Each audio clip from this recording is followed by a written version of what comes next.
Warning: this video contains details of real crime cases. Watch with caution.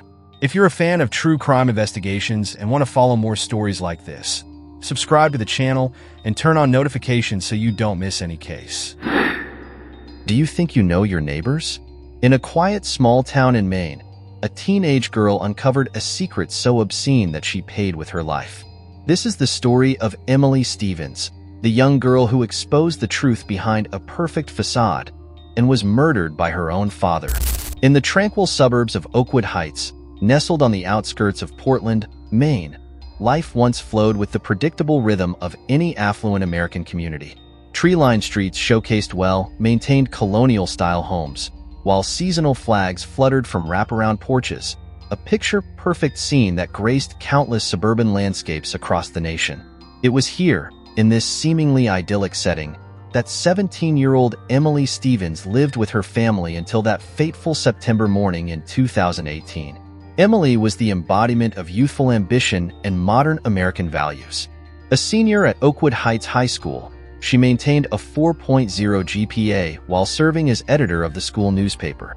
Her teachers described her as tenacious and intellectually curious, qualities that fueled her dream of becoming an investigative journalist. Her Instagram feed painted the picture of a typical American teenager: photos with her cross-country teammates, candid shots from school theater productions, and the occasional selfie with her best friend Sarah Martinez at their favorite local coffee shop, the Morning Brew. However, beneath this veneer of suburban perfection, tensions simmered within the Stevens household. 3 years prior, following the death of Emily's mother from breast cancer, her father Robert Stevens, a prominent local real estate developer, had married Angela Crawford, a former personal trainer 15 years his junior. The merger of their families had been anything but smooth. Angela, despite her attempts to connect with her teenage stepdaughter, found herself increasingly frustrated by what she perceived as Emily's subtle rebellions and unwillingness to accept her new role in the family. Neighbors would later recall hearing heated arguments emanating from the Stevens' tastefully restored Victorian home at 1242 Maple Drive. These disputes, often centered around Emily's curfew or her alleged disrespect toward Angela, became part of the neighborhood's ambient soundtrack. Robert Stevens, meanwhile, appeared to be the archetypal successful American businessman. His real estate company, Stevens Properties, had a commanding presence in Portland's booming housing market. He served on the local chamber of commerce and coached Little League baseball in his spare time. His reputation in the community was sterling. He was the kind of man who remembered everyone's name at the annual 4th of July block party and always offered to help neighbors shovel snow during Maine's harsh winters. The dynamics within the Stevens household reflected a complex web of relationships that would later prove crucial to understanding the tragedy that unfolded. Emily, despite her outward success and popularity, confided in her diary about feeling increasingly isolated in her own home. Her relationship with Angela had deteriorated to the point where they communicated primarily through terse text messages, even when both were home. Angela's perspective, as later revealed in police interviews, painted a picture of a woman struggling to find her place in a pre-existing family dynamic. She described feeling like an outsider in her own home, constantly compared to the memory of Emily's deceased mother. Her attempts to establish authority as a parent were met with what she characterized as passive-aggressive defiance from Emily. The community of Oakwood Heights itself played a crucial role in this narrative. With a population of just over 15,000, it was the kind of place where people still borrowed cups of sugar from their neighbors and left their doors unlocked, at least until September 2018. The median household income sat comfortably above the national average, and the crime rate was so low that the local police department's biggest concerns typically involved noise complaints about teenage parties or disputes over property lines. The Stevens family's home, a restored 1890s Victorian with a wraparound porch and mature maple trees, sat at the intersection of Maple Drive and Highland Avenue. Behind the property stretched the Oakwood Nature Preserve, a 50-acre wooded area popular with joggers and nature enthusiasts. Emily frequently ventured into these woods with her camera, practicing her photography skills and seeking moments of solitude away from the mounting tensions at home. It was in these woods, among the towering pines and ancient oaks, that Emily Stevens would take her last photographs. The same trail she had walked hundreds of times before would become the site of a crime that would shatter the community's sense of security and expose the dark undercurrents flowing beneath the surface of suburban tranquility. As September 2018 began, none of the residents of Oakwood Heights could have predicted how their community was about to change. The last warm days of summer were fading into autumn. School was back in session, and Emily Stevens was looking forward to her 18th birthday, just weeks away. She had already started working on her college applications, with aspirations to attend Columbia University's School of Journalism. But forces were already in motion that would ensure she would never see that dream realized. On September 15, 2018, at approximately 6:47 a.m., Dr. James Morrison, a local cardiologist and regular morning jogger, was running his usual route through the Oakwood Nature Preserve when he noticed something unusual just off the main trail. What he initially thought was a discarded pile of clothing partially covered by fallen leaves turned out to be something far more sinister. Through the morning mist, he discovered the body of Emily Stevens. The morning had started typically enough for the quiet main suburb. The temperature was a crisp 52 degrees Fahrenheit, and a light fog hung over the preserve, creating an almost ethereal atmosphere that would soon be shattered by the sound of emergency sirens. Dr. Morrison's 911 call, obtained later through public records, captured the raw shock of the moment. "I need police and ambulance at the Oakwood Nature Preserve, East Trail. I found a body. Oh God, I think it's Emily Stevens. She's not moving. There's blood. Please hurry." Portland Police Department Detective Alexandra Turner arrived at the scene at 7:12 a.m. With 15 years of homicide experience in Boston before relocating to Portland, Turner would later describe the crime scene as methodically violent. The victim lay face down, partially concealed by maple leaves and pine needles. Emily's signature Canon DSLR camera, which friends said she never went anywhere without, was notably absent.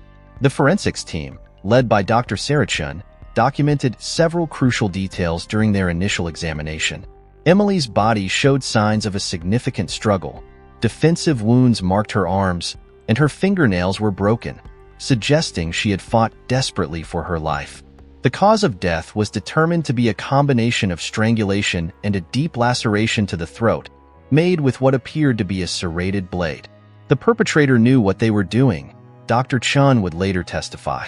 The wounds indicated someone who wanted to ensure the victim couldn't survive, but also someone who might have had experience with similar tools. The cuts were precise, despite the apparent violence of the attack. The timeline constructed by investigators suggested that Emily had been killed between 7:30 p.m. and 9 p.m. the previous evening. Her last known communication was a text message to her friend Sarah Martinez at 7:22 p.m., getting some sunset shots in the preserve. "This lighting is perfect." Detective Turner's initial canvass of the neighborhood revealed that several residents had heard what they described as muffled screams around 8:15 p.m., but had dismissed the sounds as either teenagers fooling around or coyotes, which were common in the area. Mrs. Eleanor Bishop, who lived at the edge of the preserve, reported seeing a dark figure moving quickly through her backyard around 8:45 p.m., but assumed it was one of the many joggers who used the trails. The processing of the crime scene continued well into the afternoon. Investigators found several key pieces of evidence that would later prove crucial: a partial footprint in the soft earth near the body, matching a size 11 men's boot, traces of a dark blue fiber that didn't match any of Emily's clothing, and most significantly, a small piece of paper tucked into Emily's jacket pocket, apparently torn from her school notebook, with the hastily written words, "Meeting LM, 8 p.m., proof." The Stevens family was notified at 8:30 a.m. Robert Stevens, who had been in an early morning meeting at his office, collapsed upon hearing the news. Angela Stevens, who had been at her morning yoga class, arrived home to find police cars lining their street and crime scene tape stretching into the woods behind their house. Detective Turner's first interview with the family revealed the first of many inconsistencies that would plague the investigation. When asked about Emily's whereabouts the previous evening, Robert and Angela provided conflicting accounts. Robert claimed he had been working late at the office and assumed Emily was in her room studying. Angela stated she had gone to bed early with a migraine and hadn't seen Emily since dinner. Neither could account for the crucial hours between 7:30 p.m. and 9 p.m. The community's reaction was immediate and overwhelming. By nightfall, a makeshift memorial of flowers, photos, and handwritten notes had appeared at the entrance to the nature preserve. Oakwood Heights High School announced it would be closed the following day, with grief counselors available for students and staff. Local news vans lined the streets, their satellite dishes stretching toward the sky like mechanical trees, broadcasting the story of Emily Stevens's murder to households across New England. As the sun set on that first day of investigation, Detective Turner stood at the crime scene one last time, watching as the forensics team finished their work. The woods that had been Emily's sanctuary had become her final resting place, and somewhere in Oakwood Heights, a killer walked free, perhaps watching as the community began to unravel under the weight of fear and suspicion. As the investigation entered its second week, Detective Alexandra Turner's office at the Portland Police Department had transformed into a war room. Crime scene photos covered one wall, while a complex timeline dominated another. Yellow sticky notes with questions and theories peppered the spaces between, creating a visual representation of the investigation's growing complexity. The initial focus on Angela Stevens seemed natural given the documented tension between stepmother and stepdaughter. Text messages retrieved from Emily's phone painted a picture of a relationship that had deteriorated significantly in the months leading up to her death. Angela, August 28, 2018. Stop trying to undermine my marriage. You're not the only one who lost someone. Emily, August 28, 2018. Maybe if you stopped trying to erase mom's memory and actually acted like an adult. Angela, August 28, 2018. You're just a spoiled brat who can't accept change. Your father and I are happy. Deal with it. Emily, August 28, 2018. Happy? That's hilarious. You don't know anything. However, Angela's alibi for the night of the murder proved surprisingly solid. Security footage from the wellness center, where she taught evening yoga classes, showed her leaving at 7:15 p.m. Multiple witnesses confirmed seeing her at the pharmacy picking up migraine medication at 7:45 p.m., and her credit card records corroborated this timeline. The pharmacy was located in the opposite direction from the nature preserve. Detective Turner's attention shifted to Emily's missing camera. In all my years of investigating homicides, I've learned that missing items often tell us more than what's left behind, she would later write in her case notes. The camera wasn't just a piece of equipment to Emily. It was her constant companion and tool for documenting everything she saw. A breakthrough came when the forensics team, led by Dr. Chun, discovered microscopic wood fibers embedded in Emily's clothing that didn't match the trees in the nature preserve. These fibers were traced to a specific type of lumber used in high-end construction, the same kind that Robert Stevens' development company used in their newest project, the Highlands luxury condominiums. Meanwhile, Emily's school locker revealed another crucial piece of evidence. Hidden behind her textbooks was a USB drive containing hundreds of photos. Most were typical teenage snapshots, but a folder labeled LC Project contained something more sinister. Long lens photos of what appeared to be clandestine meetings between two people in various locations around Portland. The timestamps on these photos span the 3 weeks before Emily's death. On September 25th, Detective Turner interviewed Lisa Mitchell, wife of prominent local attorney James Mitchell and the Stevens neighbor. The interview was routine until Turner showed her one of the photos from Emily's USB drive. Lisa's reaction was immediate and visceral. She burst into tears and asked for a lawyer. The investigation took another turn when forensics analyzed Emily's laptop. Her browser history revealed extensive research into real estate fraud and financial crimes. A draft email to the Portland Press-Herald's investigative team was found in her documents folder, dated September 14th. I have evidence of significant financial irregularities and potential fraud involving Stevens properties and several high-profile development projects. Multiple properties have been used to launder money through shell companies. I can provide documentation and photographic evidence. The email was never sent. Robert Stevens' carefully constructed facade began to show cracks under intensive scrutiny. His company's financial records, obtained through a warrant, revealed a complex web of suspicious transactions. The Highlands project, in particular, showed signs of being used to launder money for a local organized crime family.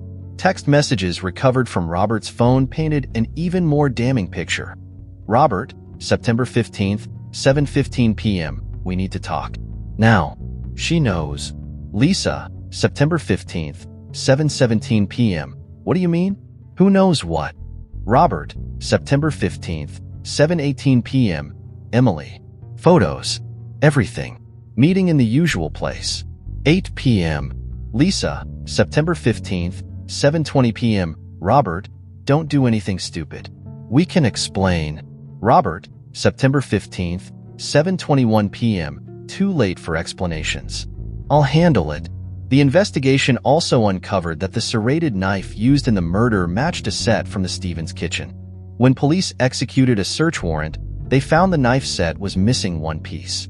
The remaining knives showed traces of recent thorough cleaning with bleach.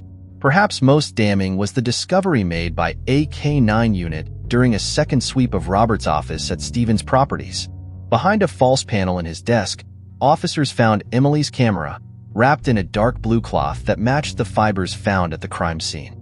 The camera's memory card had been destroyed, but the presence of the camera itself in Robert's possession was devastating evidence.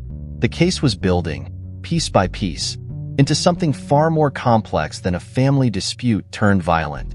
It was a story of financial crimes, forbidden relationships, and a young woman who had discovered too much in her pursuit of truth. On October 3, 2018, exactly 18 days after Emily Stevens' murder, Detective Alexandra Turner received a call that would break the case wide open. Sarah Martinez, Emily's best friend, had been going through their shared cloud storage account when she discovered something startling: a folder titled Insurance that had been uploaded the day before Emily's death. The contents of this folder would prove to be Emily's posthumous testimony and her father's undoing. Among the files was Emily's personal diary, meticulously documented in digital format, with entries spanning the last 6 months of her life. The final entry, dated September 14, 2018, read, "I can't believe what I've uncovered. The Highlands project isn't just Dad's crowning achievement, it's a facade. The whole development is built on blood money. I've tracked the wire transfers, photographed the meetings, and tonight I finally got proof of Dad's relationship with Lisa. Everything makes sense now. The shell companies, the late-night meetings, the mysterious cash deposits. They're not just having an affair. They're laundering money for the Castellano crime family. I have to confront him. I know it's dangerous, but I can't live with this knowledge anymore. I'm meeting him tomorrow night at the preserve. If anything happens to me, everything is documented here." The diary wasn't just a teenager's emotional outlet. It was a detailed chronicle of amateur but thorough investigative work. Emily had photographed meetings, documented license plate numbers, and even created spreadsheets tracking suspicious financial transactions. She had inherited her mother's attention to detail and her father's business acumen, a combination that would ultimately prove fatal. Detective Turner immediately obtained a warrant to search Lisa Mitchell's personal email accounts. There, they found exchanges between her and Robert Stevens dating back 2 years, discussing not only their affair but also the intricate details of their money laundering operation. The Highlands development project had been specifically designed to clean millions in illegal funds for the Castellano family, with Lisa's legal expertise helping to create an impenetrable wall of shell companies and false documentation. The case reached its turning point on October 5th, when police executed simultaneous raids on both the Stevens and Mitchell residences. In Lisa's home office, behind a false bottom in a filing cabinet, investigators discovered a USB drive containing detailed records of every transaction, along with correspondence between Robert Stevens and Vincent Castellano, the crime family's underboss.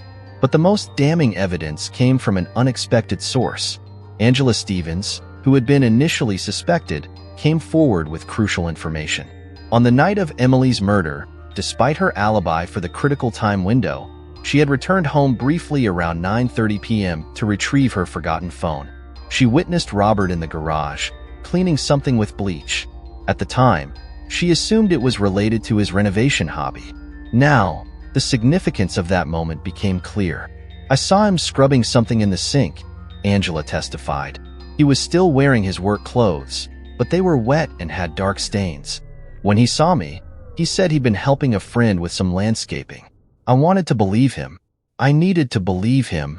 The police also discovered security camera footage from a gas station near the nature preserve, showing Robert's car parked there between 7:55 p.m. and 8:40 p.m. on the night of the murder.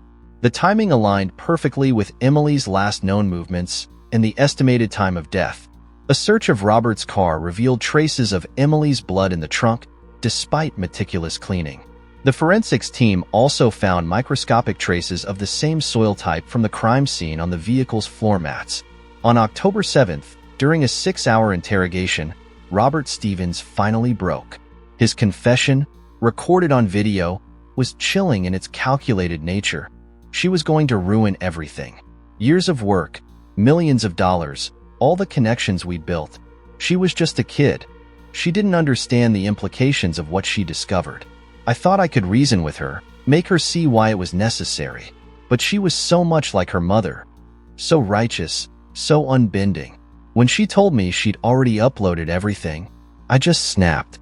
I couldn't let her destroy everything I'd built. The confession revealed that Robert had arranged to meet Emily in the preserve under the pretense of discussing her discoveries. He had brought the serrated knife from their kitchen, already planning the possibility of silencing her. When Emily revealed she had backup copies of all her evidence, he realized his entire operation would crumble unless he acted. The hardest part wasn't doing it, he said in his confession. The hardest part was knowing that she died believing her father was a monster. And maybe she was right. The arrest of Robert Stevens on October 8, 2018, sent shockwaves through the community of Oakwood Heights and beyond. Local news stations camped outside the Portland courthouse as Stevens, dressed in an orange jumpsuit rather than his usual tailored suits, was led in for his arraignment. The man who had once embodied suburban success now faced multiple charges: first-degree murder, money laundering, conspiracy, and racketeering. The case quickly attracted national attention. Major networks descended upon Portland, their news vans lining the streets where children had played just weeks before.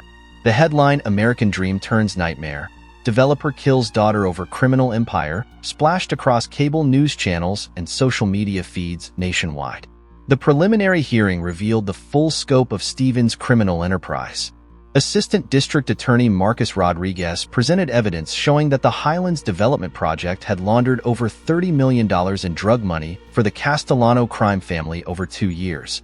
Emily's meticulous documentation proved invaluable to prosecutors, her final act of investigative journalism exposing a criminal network that stretched from Maine to Miami. Lisa Mitchell, facing her own legal troubles, agreed to testify against Stevens in exchange for a reduced sentence. Her testimony during the grand jury proceedings painted a picture of a man consumed by greed and power. Robert wasn't just laundering money, he was building an empire.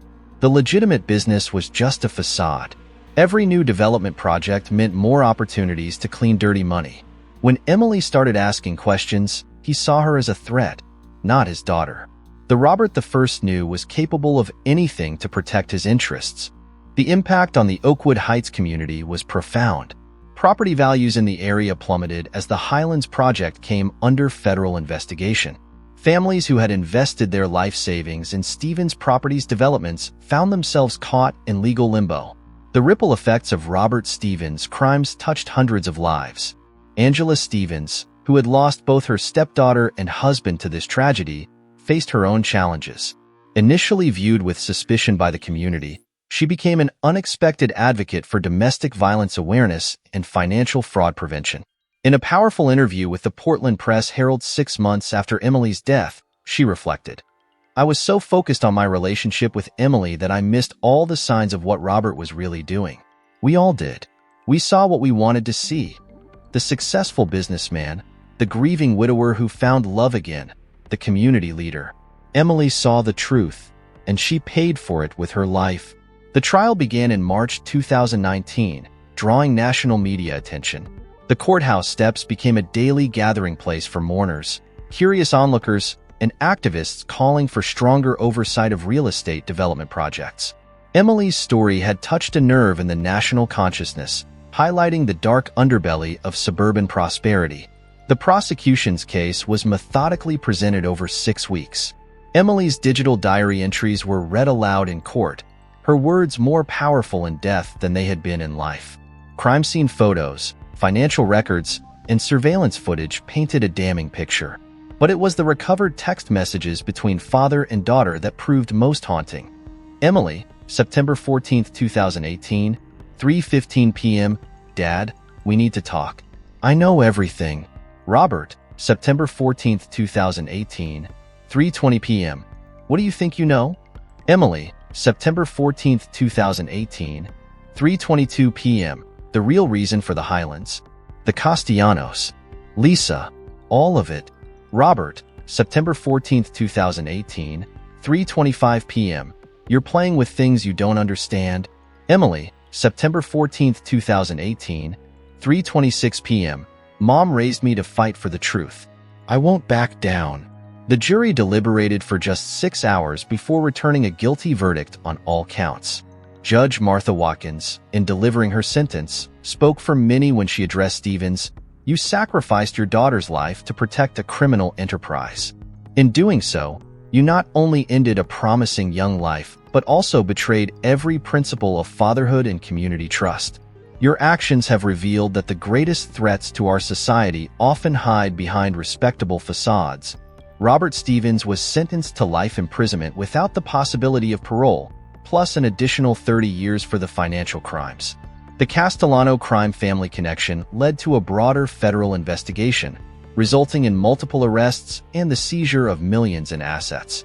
5 years after Emily Stevens' murder, the quiet suburb of Oakwood Heights bears subtle but permanent scars from the tragedy that unfolded within its borders. The nature preserve where Emily took her last photographs has been renamed the Emily Stevens Memorial Park, featuring a small photography gallery where local high school students display their work. A plaque at the entrance reads, "In memory of Emily Stevens, 2001 to 2018. She sought truth through her lens." The ripple effects of the case extended far beyond the immediate community. The Stevens case became a catalyst for significant changes in both law enforcement and financial regulations. The Maine state legislature passed Emily's Law in 2020, strengthening oversight of real estate development projects and establishing new protocols for investigating potential money laundering operations.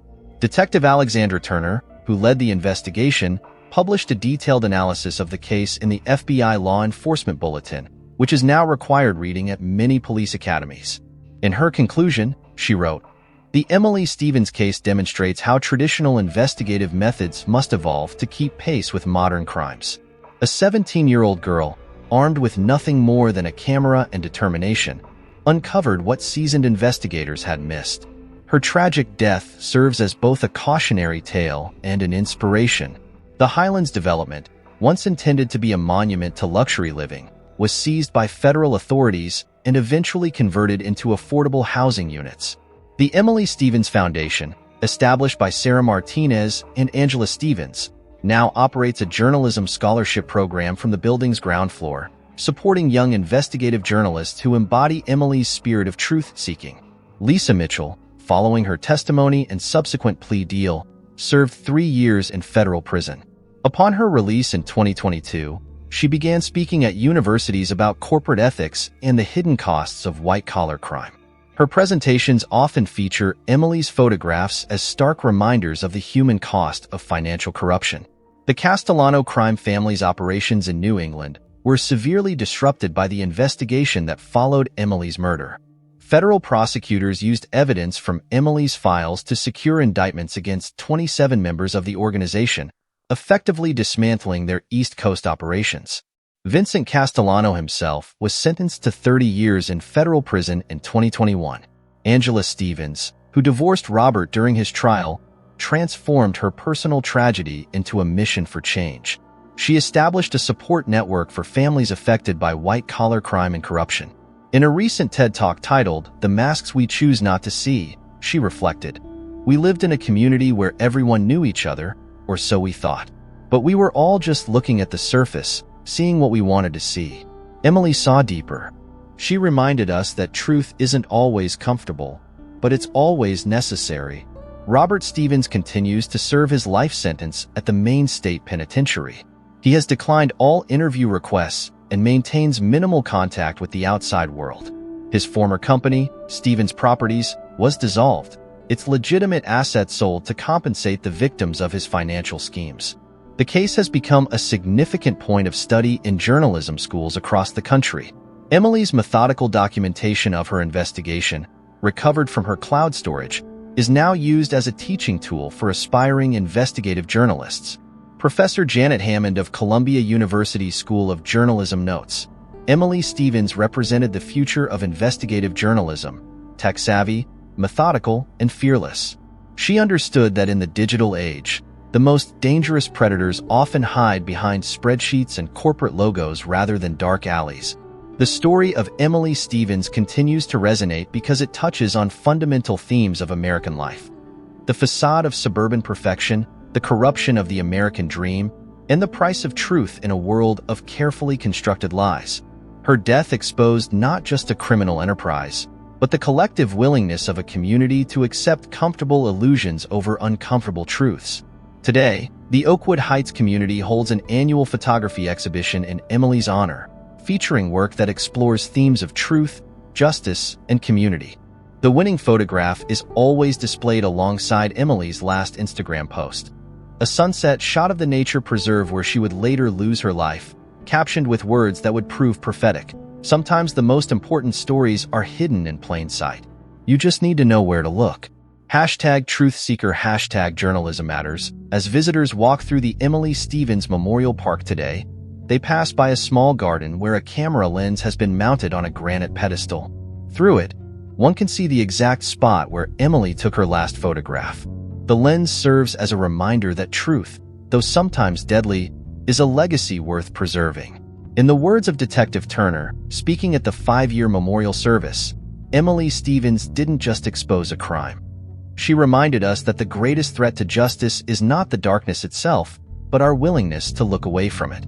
Her legacy lives on in every young journalist who picks up a camera, every investigator who digs deeper, and every citizen who chooses truth over comfort.